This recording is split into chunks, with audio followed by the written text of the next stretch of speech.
I am Jorn Dyeberg, a Dane, a medical doctor, and have had the luck to introduce to the community, to the medical society, to the science, the concept of omega-3 fatty acids. It was way back in '68. There was a lead paper in this Danish medical journal focusing in on the health aspects of Greenlanders. And one of the strange things was that they had a low incidence of coronaries, a very low incidence of coronary heart disease, in spite of their traditional diet, which was based on fatty fish and seal, which is a fatty animal. And we knew at that time that high fat intake was associated to a high risk of coronaries. How come that our co-citizens, the Eskimos, the Inuit, had a high fat diet and a low incidence? So we said, we will go to we have to go to Greenland and do examination of the blood of Eskimos to see how come that they don't have coronaries. They should have a high cholesterol. Maybe they don't have. Let's go up there. And we managed to come up there, and we managed to collect blood from 130 Eskimos living from seal and fish and their wives in remote settlements and the northeastern part of Greenland.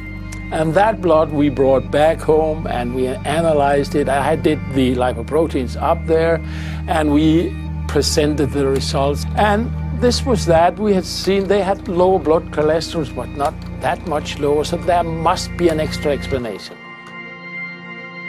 I had a gas chromatograph that could do fatty acid analysis. And we simply said, we have 130 samples of Eskimos. No one will ever collect 130 fasting samples of blood from Eskimos living from seal and whale and fish. Let's do fatty acids and publish it, because sometimes someone will say that now we have the data. And then we started a 2-year gas chromatic analysis on this old machinery and found 2 new fatty acids we haven't seen before. And then came some new results that gave a Nobel Prize. 2 Swedes and an Englishman found out that from omega-6 fatty acids there could be formed in our body prostaglandins that regulates a lot of things, but amongst them also the blood thrombotic phenomenon. When you cut a vessel, the blood plates stick together and make a tiny thrombus, and this is initiated or promoted by these prostaglandins from omega-6 fatty acids.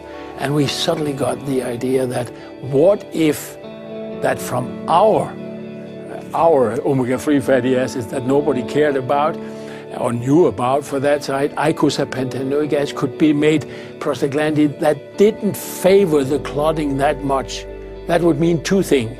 The Eskimos would have a certain bleeding tendency. If they cut themselves, they would bleed longer. But second, they wouldn't make blood clots that easy. And you know, a heart attack or a coronary is a blood clot in a coronary artery. So we did some experiments, found out that this icosapentaenoic acid actually could dampen the blood clotting tendency.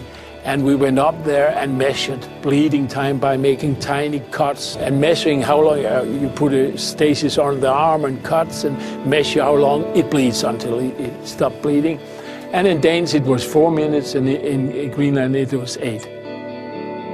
And they had a high level of EPA, and we published that, and this was the birth of the omega-3 story. In short terms, the story of how omega-3 was introduced to the public, to the industry, to the medical society, and to science.